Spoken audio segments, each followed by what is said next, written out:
Alcohol और smoking दोनों साथ में लेंगे तो वो एडिक्टिव नहीं बन जाता, वो सिनर्जिस्टिक बन जाता है। तो मैं जानना चाहूँगा मैडम से कौन कौन सा कैंसर है जो ओबिसिटी मतलब मोटापा अगर हो किसी का वो सब कैंसर होने का रिस्क ज़्यादा रहता है।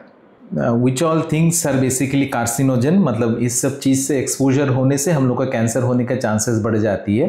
Around 70 to 80% of the times हमारे कंट्रोल में है। कार्डियोवास्कुलर डिजीज माने heart disease, heart attack and stroke is leading cause of death all over the world. 2 কোটিরও বেশি লোক কিন্তু হার্ট অ্যাটাক বা স্ট্রোকে মারা যায় সমগ্র বিশ্বে, কিন্তু তার ঠিক পরে the leading cause of death হচ্ছে কিন্তু ক্যান্সার। তো আপনি হয়তো ভাবছেন যে একজন কার্ডিওলজিস্ট হিসেবে আমি ক্যান্সার সম্পর্কে কেন কথা বলছি, তো এটার উত্তর এটাই হচ্ছে যে হার্ট ডিজিজ যেমন আমরা মনে করি এটা জেনেটিক ডিজিজ না, এটা লাইফস্টাইল রিলেটেড ডিজিজ, তেমন ক্যান্সারের ক্ষেত্রেও কিন্তু সেটা প্রযোজ্য। হার্ট ডিজিজের বা স্ট্রোকের পেছনে যেমন লাইফস্টাইল বা ডায়েট ইম্পর্টেন্ট ভূমিকা পালন করছে, ক্যান্সারের পেছনেও কিন্তু লাইফস্টাইল অ্যান্ড ডায়েট একটা সুনির্দিষ্ট ভূমিকা পালন করছে। অবশ্যই কিছু কিছু ক্যান্সার আছে জেনেটিক, কিন্তু বেশিরভাগ ক্ষেত্রে ক্যান্সার কিন্তু লাইফস্টাইল অ্যান্ড ডায়েট রিলেটেড। তো সেই বিষয়ে আলোচনা করতে অ্যাকচুয়ালি আমরা আজ আমাদের গেস্টকে উই হ্যাভ ইনভাইটেড। তো আজ আমাদের গেস্ট যিনি আছেন উনি হচ্ছেন ডক্টর শিবাশ্রী। উনি একজন মেডিকেল অনকোলজিস্ট, মানে বাংলায় বলতে গেলে ক্যান্সার স্পেশালিস্ট। উনি চেন্নাইয়ের আডিয়ার ইনস্টিটিউট থেকে ওনার পড়াশোনা হয়েছে, উনি ওনার ডিগ্রি মেডিকেল অনকোলজি ডিগ্রি নিয়েছেন অ্যান্ড উনি এখানে আগরতলায় উনি ক্যান্সার স্পেশালিস্ট হিসেবে কাজ করছেন। তো I welcome you to our show. তো ফার্স্ট অফ অল আপনি আমাদের চ্যানেলকে সাবস্ক্রাইব করুন অ্যান্ড অবভিয়াসলি যদি আমাদের কন্টেন্ট আপনাদের ভালো লেগে থাকে please give us a thumbs up. What are the carcinogens, क्या क्या चीज़ एक्सपोजर होने से हम लोग का कैंसर होने का चांसेस मतलब बढ़ सकता है? तो जैसे हमने देखा है कि around 70 to 80% of the times when we say cancer हो सकता है तो वो हमारे कंट्रोल में है, मतलब एटलीस्ट मॉडिफाइबल फैक्टर्स है जिनको हम लाइफस्टाइल में या हमारी आदतों को ऐसे कंट्रोल में रखेंगे तो 70 to 80% of the times you can prevent the cancer from happening. तो जो कार्सिनोजेंस मेनली जैसे सभी को पता है अल्कोहल एंड स्मोकिंग, ये तो 2 मेन चीज़ें हैं जो आप अगर ये 2 हैबिट्स है तो you can name any part in the body and they can be cancer associated. मतलब अल्कोहल और स्मोकिंग या टोबैको इंटेक से क्या होता है कि शरीर में जो भी पार्ट आप बोलना चाहेंगे उससे कैंसर होने का रिस्क हो ही जाता है। एंड जब ये 2 अलग अलग मतलब अल्कोहल सिर्फ अल्कोहल है तो अगर उनका कोई कैंसर होने का चांसेस अगर 50% है और स्मोकिंग है और उनका चांस शायद 10-20% है, तो जब लोग दोनों साथ में लेंगे, अल्कोहल और स्मोकिंग दोनों साथ में लेंगे तो वो एडिक्टिव नहीं बन जाता, वो सिनर्जिस्टिक बन जाता है। मतलब 50 और 20 it doesn't become 70, it becomes 90%। मतलब जब ये दो चीज़ रहेंगे तो डेफिनेटली आपका जो कैंसर होने का जो रिस्क है वो जनरली उससे भी बहुत ही ज़्यादा बढ़ जाती है। तो ये तो बहुत कॉमन चीज़ें हैं जो most of the times we are aware of. तो इसके अलावा भी कुछ चीज़ें हैं जिनके वजह से कैंसर होने का चांसेस बहुत ही ज़्यादा है। आजकल का mainly the lifestyle the present day जो हमारी फूड हैबिट्स से रिलेटेड है। सो फूड हैबिट्स मेनली जो भी food preservatives, junk food, bakery items and all the processed food जो भी हम लेते हैं, मतलब अगर बोलना शुरू करेंगे तो बाहर से वैसे तो कुछ भी नहीं खाना चाहिए, इट मीन्स दैट। सो जो भी हम प्रोसेस्ड फूड जो भी मतलब खाना या खाने की चीज़ जो भी हम लाते हैं और जिसको हम प्रिजर्व करके रखना चाहते हैं, तो ये प्रिजर्व करने के लिए जो भी चीज़ें ऐड किया जाता है फूड में या फूड एडिटिव्स या टेस्ट बढ़ाने के लिए या फूड डजंट गेट स्पॉइल्ड, सो इसके लिए जो भी प्रिजर्वेटिव्स कुछ भी यूज़ होता है वो इन लॉन्ग रन डेफिनेटली वो हेल्थ पर इफेक्ट दिखेगा। तो दैट इज़ वन थिंग। तो जब भी हम प्रोसेस्ड फूड जो भी है वो आप स्नैक्स बोलिए, चिप्स बोलिए, बच्चों के लिए अभी जो मैगी जो हम कॉमनली इतना रूटीनली यूज़ करते हैं उसमें भी जो मसाला जो बनाते हैं वो उसमें जो भी चीज़ें ऐड किया जाता है अगर वो डेली बेसिस पर लेंगे तो दो they mention that it is doesn't contain any trans fat or any of these things. So जो भी चीज़ें जो मेंशन हुआ होता है लेकिन वो लॉन्ग टर्म में लेने पर डेफिनेटली वो it will increase the risk और the potential for carcinogenesis. So food additives or junk food is one other thing which is main, and other thing mainly when what we come across is the sedentary lifestyle. So sedentary lifestyle leading on to obesity, ये जो है वो mainly जो हम metropolitan cities में जहाँ पर only office job और डेस्क जॉब जो करते हैं, जिनका फिजिकल एक्टिविटी बहुत कम होता है, सो उनमें भी देखेंगे तो मेनली ये जो because of the sedentary lifestyle and the food habits together there will be insulin resistance and the metabolism which is to happen properly, it doesn't happen that way. So उसके वजह से ये दोनों चीज़, एक आपका फूड हैबिट्स और दूसरा proper physical exercise ना होने की वजह से हमारे बॉडी में जो इंसुलिन जो प्रोड्यूस होता है, हमारी मेटाबॉलिज्म, कार्बोहाइड्रेट, ये सभी मेटाबॉलिज्म को मेंटेन करने के लिए वो ठीक से नहीं हो पाता है। तो इसके वजह से भी हमें बहुत सारा कैंसर्स होने का रिस्क होता है। और इसके अलावा there are certain viral infections, कुछ वायरसेस जो कैंसर रिस्क कॉज कर सकते हैं। जैसे कि अगर हम देखेंगे तो जनरली आजकल लोग बोलते हैं एसिडिटी है, गैस्ट्रिक प्रॉब्लम है, ये बोलते हैं। सो एनी हाउ उनके लिए तो लोग ऐसे ही टैबलेट लेते हैं, लेकिन they don't get properly evaluated.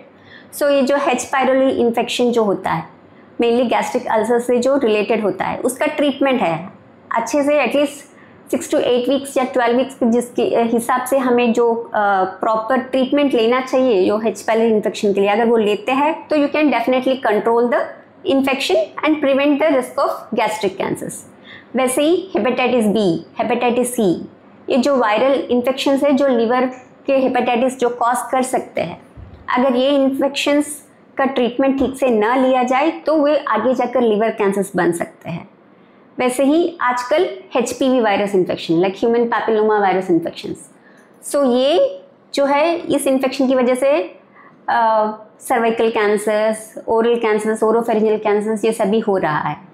Likewise अगर HIV इन्फेक्शन देखते हैं तो HIV इन्फेक्शन में जो CD4 काउंट मेंटेन होना होता है वो एटलीस्ट मिनिमम लेवल मेंटेन होना चाहिए, उसके लिए प्रॉपर दवाइयाँ लेना चाहिए। अगर ये CD4 काउंट जब बहुत ही कम हो जाता है तो आगे जाकर वो लिम्फोमास, कपोसी सार्कोमा, दूसरे टाइप के एग्रेसिव कैंसर्स बनने का चांसेस ज़्यादा हो जाता है। वैसे ही एप्स्टीन बार वायरस जो नेसोफेरिंजियल कैंसर्स के लिए कॉजेटिव फैक्टर है।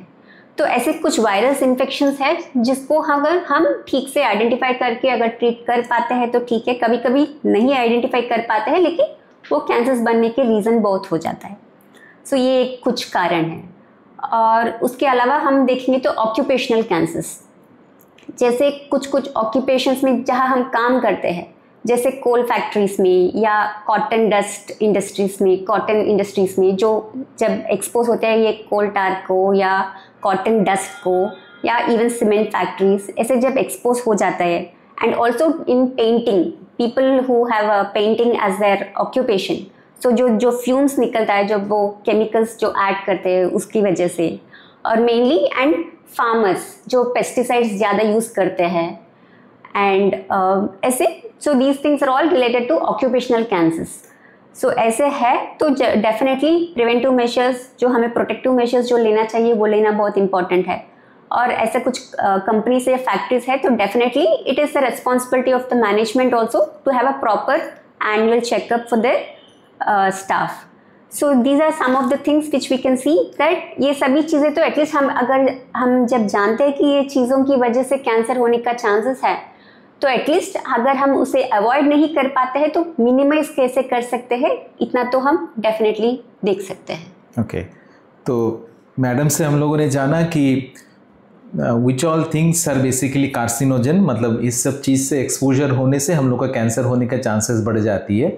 इसमें मोस्ट इम्पॉर्टेंट जो एक है is a tobacco, I think one of the most important part. तो टोबैको एक्सपोजर क्या किस किस ढंग से हो सकता है? So tobacco mainly like it can be तो लोग स्मोकिंग करते हैं तो सिगरेट्स या bidi, so they have different kinds, cigarette, bidi, chula, and in some parts of the country we have reverse smoking also, and mainly they also take it with betel nut, जर्दा, so these things and all they जर्दा यहाँ पे जैसे पान, जर्दा ये सब खाने का बहुत प्रचलन है। बहुत सारे लोग इनफैक्ट मैं जब छोटा था ऑलमोस्ट यूनिवर्सल था, आजकल शायद थोड़ा सा कम हुआ है पहले से, लेकिन फिर भी इट्स क्वाइट प्रिवेलेंट पान लेना। लेकिन पान बस नहीं है, बस पान लेने से उतना कोई प्रॉब्लम शायद नहीं है, लेकिन पान के साथ उन लोग क्या लेते हैं, जर्दा लेते हैं, और जर्दा के साथ उन लोग जो लाइम जो है जिसको चूना बोलते हैं, they have a combination of all this and उन लोग लेते हैं। And not only they take, इन लोग क्या करते हैं, ये सब चीज़ को बक्कल म्यूकोसा के अंदर, मतलब मुंह के अंदर डाल देते for a very long period of time and they keep on chewing that. तो उससे क्या होता है ना, लॉन्ग टर्म एक्सपोजर होने से it creates a risk for buccal mucosal growth and leukoplakia and cancer. तो टोबैको इन एनी फॉर्म, ज़रूरी नहीं है टोबैको मतलब बस स्मोकिंग या फिर बीड़ी हो, tobacco in any form like जर्दा, गुटखा, खैनी, हाँ, all these things also should be avoided at any cost. So tobacco is the most important risk factor for cancer. After tobacco, I think it's closely followed by obesity. Is one of the modifiable risk factor.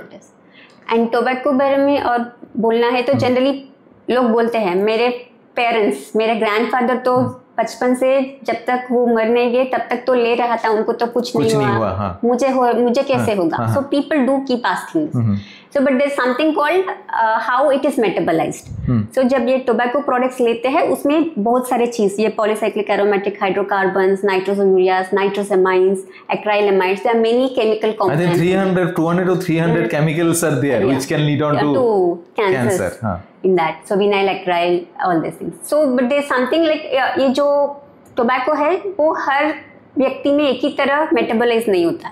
There's something called fast metabolizers and there's something called slow metabolizers in an individual. So कुछ लोग ऐसे हो सकते हैं जिनके लिए वो जिंदगी भर भी ले लेकिन उनको कुछ नहीं हो सकता है, लेकिन ऐसे लोग हैं जो even if they expose for very little time, they might develop cancers. Okay. So you are not supposed to take others or your great grandfathers as an example that they didn't have it and so I will not have it. This is a very good point. कि ये example हम लोग काफ़ी सुनते हैं कि मैंने तो देखा कि ये तो स्मोकिंग करते हैं, ज़िंदगी भर करते हैं, लेकिन उनका तो कुछ नहीं हुआ, मैंने तो किया नहीं, या फिर मैंने तो हार्डली किया थोड़ी दिन लेकिन मुझे हो गया, कैसे ऐसा है। सो जैसे ने आपने एक्सप्लेन किया कि every human body is different, हर किसी का मेटाबॉलिज्म अलग अलग है। कुछ लोग किसी डिजीज़ के लिए प्रिडिस्पोज रहते हैं, अगर उन लोगों के पास ये एनवायरमेंटल एक्सपोजर मिला तो उन लोगों को डिजीज़ जल्दी हो जाएगा। तो that is something we should always keep in mind कि whatever the carcinogens are there we are discussing, this should be avoided at any cost. Specially if you want to remember, आपको एक ही चीज़ अगर याद रखना है to prevent cancer, the first and most important thing is to avoid tobacco in any form, and second you should concentrate about lifestyle modification and to prevent obesity, मोटापा। तो मोटापा क्या, what do you mean by मोटापा, मतलब क्या है? मोटापा मतलब यूजुअली हम लोग कैसे एसेस करते हैं? मोटापा हम लोग यूजुअली एसेस करते हैं कि बॉडी वेट कितना है और BMI कितना है, मतलब बॉडी मास इंडेक्स कितना है। बॉडी मास इंडेक्स आप कैसे एसेस कर सकते हैं, आप जाके देख सकते हैं इंटरनेट में, बहुत ही आसान है, कुछ नहीं चाहिए इसके लिए, बस आपका किलोग्राम मतलब अपना बॉडी वेट इन किलोग्राम कितना है और आपका हाइट इन मीटर्स कितना है वो आपको देखना है। सपोज किसी का बॉडी वेट है 50 किलोग्राम और हाइट है 1.5 मीटर्स, तो उनका BMI होगा 50 डिवाइडेड बाई 1.5 इंटू 1.5, तो वो जो नंबर आएगा दैट डिटरमिन्स योर BMI। तो BMI less than, Indian standard में BMI should be less than 23, in western standard में BMI actually should be less then 25, लेकिन इंडियंस, हम लोग जो इंडियंस है, साउथ एशियंस है, हम लोग एक्चुअली बहुत ज़्यादा प्रिडिस्पोज्ड रहते हैं for various lifestyle related disease, specially heart disease, stroke, diabetes, obesity, cancer. तो इसलिए हम लोगों का क्राइटेरिया और भी स्ट्रिंजेंट है, मतलब हम लोगों का और भी BMI लेस होना चाहिए to prevent our self to have any of those diseases. तो इसलिए इंडियन स्टैंडर्ड में BMI should be less than 23, लेकिन आपका हमेशा हम लोग देखते हैं, स्पेशली मेरे जो पेशेंट है, हर किसी का BMI ज़्यादा है, किसी का अगर BMI ज़्यादा नहीं भी हो, उनका एब्डोमिनल ओबेसिटी है, मतलब मोटापा है, मतलब पेट तोन बड़ी हुई है, so that is known as abdominal obesity. Fat, excessive fat obviously is bad, लेकिन उससे भी खतरनाक है एब्डोमिनल ओबेसिटी। तो एब्डोमिनल ओबेसिटी से बहुत सारे डिजीज प्रिडिस्पोज होते हैं, जैसे sugar, pressure, triglyceride, fatty liver, heart disease, dementia, in fact even cancers also. कुछ कैंसर्स है आर ओबेसिटी डिपेंडेंट, मतलब कुछ लोगों को अगर ओबेसिटी है, ओबेसिटी होने की वजह से कैंसर हो सकता है। And these are very few specific cancers which are obesity related. तो मैं जानना चाहूँगा मैडम से कौन कौन सा कैंसर है जो ओबेसिटी, मतलब मोटापा अगर हो किसी का, वो सब कैंसर होने का रिस्क ज़्यादा रहता है। या डेफिनेटली ये अल्कोहल और टोबैको के बाद मेनली जो है वो obesity is the third most common cause for what we can attribute. So जो जैसे सर ने बोला है कि BMI body mass index is very much relevant in even correlating. जब हम देखते हैं कि कुछ कैंसर्स जो हम दूसरा कोई और रीजंस नहीं जान पाते, तो only relation we had with that the patient had a high BMI, that's the only thing we had seen. So mainly देखेंगे तो फीमेल्स में तो breast cancers is definitely related to obesity. जब BMI मोर देन 25 है, it's a risk factor, and more than 30 is a very high risk factor. So एक है breast cancers और दूसरा है colon cancers. Mainly colon cancers also, like we have seen that we couldn't attribute any other reason in spite of searching, but we have seen that obesity was the only reason which we could find in them. So that is one thing. So एक colon cancers है, breast cancers है और endometrial cancers.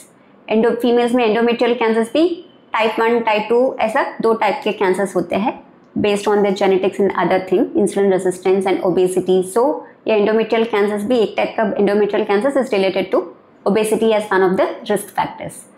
So इसके अलावा pancreatic cancers और kidney cancers ये भी कुछ associated factors can be there as a obesity in these cancers. But mainly when we see breast cancers, colon cancers and this endometrial cancers, they are very much in correlation with obesity and high BMI. Okay इस सिलसिले में actually मैं एक study coat करना चाहता हूँ। इन cancer prevention study 2 हुआ था, basically it's a prospective study था।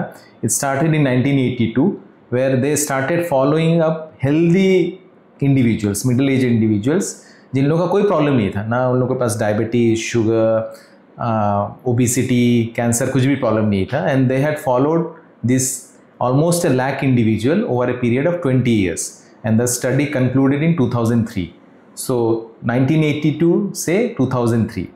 तो इसमें उन लोगों ने पीरियडिकली देखा कि हम लोग जो इस 1 लाख पॉपुलेशन को देख रहे हैं पीरियडिकली, उन लोगों का क्या क्या रिस्क फैक्टर आ रहा है ओवर पीरियड ऑफ टाइम। तो इनमें से उन लोगों ने देखा कि few of the individuals had developed cancers, but they not only developed cancers, they developed diabetes, they developed obesity and developed heart disease also. So from there they try to hypothesize that cancer is multifactorial and probably cancer is a metabolic disease. जैसे कि हम लोग heart disease को बोलते हैं metabolic disease, मतलब आपका metabolism सही नहीं है, इसके वजह से आपका हार्ट डिजीज़ या फिर ब्लॉकेज हुआ है। कैंसर के साथ भी दिस इज़ एप्लीकेबल कि it's more of a metabolic disease than a genetic disease. So if you have multiple risk factor, if you have, अगर आपका मोटापा है, अगर आपका डायबिटीज़ है, अगर आपका बाकी हार्ट डिजीज़ है, your risk of developing cancer increases significantly. And ये सब चीज़ को यूनिफाई क्या करती है, ये सब चीज़ को, all this risk factor like diabetes, hypertension, high triglyceride and heart disease and cancer, the one unifying factor is insulin. Because if there is high insulin in your blood, जैसे हम लोग पुराने वीडियो में भी, लास्ट वीडियो में we have discussed कि hyper इंसुलिनीमिया और high insulin कैसे होता है and what all adverse effects it can have अगर किसी का हाई इंसुलिन हो बॉडी में। तो वैसे ही ये सब जो रिस्क फैक्टर है और डिजीज़ कंडीशन है, high insulin in the blood और जिसको हम लोग बोलते हैं hyper इंसुलिनीमिया, can predispose to all these diseases, can predispose to diabetes, can predispose to hypertension, can lead on to elevated triglyceride, can lead on to fatty liver, can lead on to dementia, can lead on to even cancer also. So increased insulin in the blood is a risk factor. Which can lead on to cancer. तो insulin cancer जो करती है या फिर बाकी जो diseases करती है, व्हाट इज द मैकेनिज्म, मतलब कैसे करती है इंसुलिन हार्ट डिजीज या फिर cancer? In a body generally there is a tendency to have one or the other cancer cells, मतलब शरीर में एक ना एक कैंसर सेल्स तो होगा ही, हर किसी में रहता है, लेकिन हर किसी को कैंसर नहीं होता है। अगर उनके शरीर में कैंसर सेल है भी लेकिन कैंसर नहीं होता है, क्योंकि our body immunity will take care of it. So जो भी हमारे डिफेंस मैकेनिज्म है, बॉडी में जो इम्यूनिटी पावर है, वो ढूंढेगा, वो जो भी कैंसर सेल्स है बॉडी में, वो उसे ढूंढेगा और उसे मार देगा। लेकिन जब इसको शायद NK सेल्स बोलते हैं, नेचुरल किलर सेल्स। यस।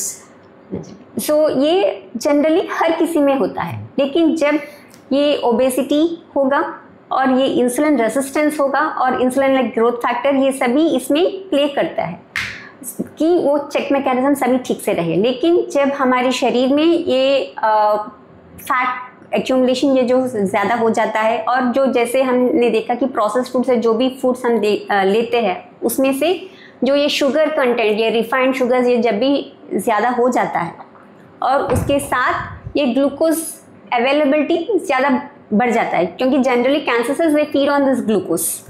सो जब हमारे शरीर में ये ऑलरेडी ओबेसिटी है, जो मेटाबॉलिज्म जो प्रॉपरली होना है वो जो नहीं होता है, और ये इंसुलिन रेसिस्टेंस हो जाएगा, और उसके साथ साथ ये जो ग्लूकोज जनरली पाथवे मैकेनिज्म्स होते हैं जिसके हिसाब से ये जो भी ग्लूकोज कंटेंट जो है, जो सेल के अंदर जाना चाहिए, उसके लिए कुछ रिसेप्टर्स होता है एवरी सेल पर। सो और मैकेनिज्म्स भी होते हैं, पाथवेज होता है, जैसे कि PIK3CA pathway, AMP pathway and NPD3 pathway, ऐसे कुछ पाथवेज होते हैं, mTOR पाथवे।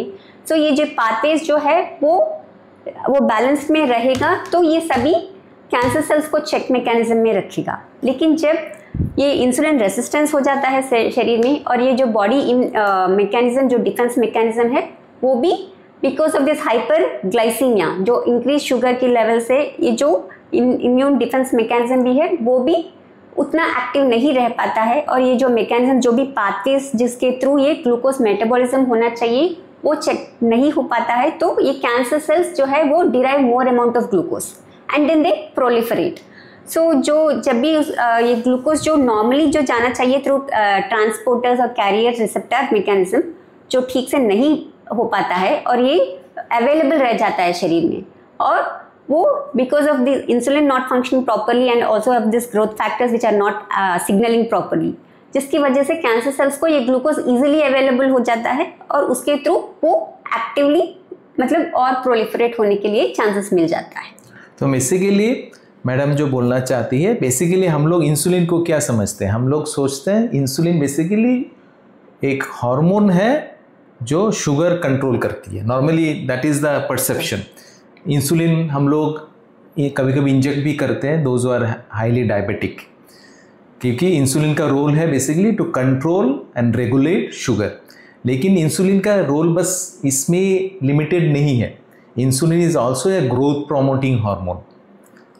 सो अगर एक्सेसिव इंसुलिन है बॉडी में because of faulty lifestyle, because of excess carbohydrate intake, because of frequent food intake, because of excessive processed food intake, fast food intake, अगर body में insulin का परिमाण ज़्यादा है, मात्रा ज़्यादा है, तो ये क्या करती है? It promotes the growth of the cells, because insulin basically is a growth promoting hormone. और जैसे पहले हम लोगों ने ऑलरेडी डिस्कस किया, for the genesis of cancer दो चीज़ होना चाहिए, एक तो ग्रोथ ज़्यादा होना चाहिए सेल का, या फिर जो एपोप्टोसिस वो कम होना चाहिए। तो इंसुलिन दोनों ही करती है। Insulin, excessive insulin will promote more growth, और excessive insulin will inhibit the apoptosis. तो अल्टीमेटली इसमें क्या होगा? सेल डेथ कम होगा, लेकिन सेल डिवीजन या सेल ग्रोथ ज़्यादा होगा because of insulin. So that will produce the increase risk of cancer. और एक्सेसिव इंसुलिन बॉडी में होने से बस कैंसर की रिस्क नहीं बढ़ जाती है, इवन हार्ट डिजीज़ का रिस्क भी बढ़ जाती है, क्योंकि इंसुलिन, जैसे मैंने ऑलरेडी डिस्कस किया, insulin basically growth promoting hormone है। तो सेल को जैसे वो ग्रोथ करती है इंसुलिन, वैसे ब्लॉकेज को भी ग्रोथ करवाती है इंसुलिन। अगर हार्ट का जो ब्लड वेसल्स है उसमें जाके छोटा मोटा जो ब्लॉकेज बनती है as we age, excessive insulin अगर हम लोग के बॉडी में बनता है तो वो इंसुलिन जो ब्लॉकेज है और भी बढ़ा देती है, तो ये हार्ट डिजीज़ करवाती है। एक्सेस इंसुलिन इवन जो लिवर का जो फैट प्रोडक्शन वो बढ़ा देती है, तो इससे फैटी लिवर बन सकता है। फैटी लिवर से अल्टीमेटली लिवर सिरोसिस या लिवर कैंसर भी हो सकता है। तो ultimately excess insulin in our body is absolutely bad. It can lead on to heart disease, it can lead on to cancer, it can lead on to fatty liver, dementia and whole lot of problem. तो excess insulin कैसे बनती है body में? Because as we have discuss, जैसे हम लोगों ने already discuss किया, because of our faulty lifestyle. तो नेक्स्ट टाइम आप ये दोष नहीं दे सकते हो कि मैं जेनेटिकली प्रीडिस्पोज हूँ, मेरे अंकल को ये बीमारी हुआ था, हार्ट अटैक हुआ था, स्ट्रोक हुआ था या फिर कुछ कैंसर हुआ था, I have inherited that gene and because of that उनका हुआ या फिर मेरे पेरेंट्स का हुआ, मेरा भी हो गया। वैसे नहीं है। As madam has already told, 70 to 80% of the cancer is lifestyle related and इसमें insulin plays a big role. So you should take care of your diet properly. So that is the moral of the story, isn't it? With all those things, I think we can wrap up today's show, and I thank you all, especially you, that we have come out here and given us a nice insight about cancers as such. So thank you once again. Thank you, sir. Thank you.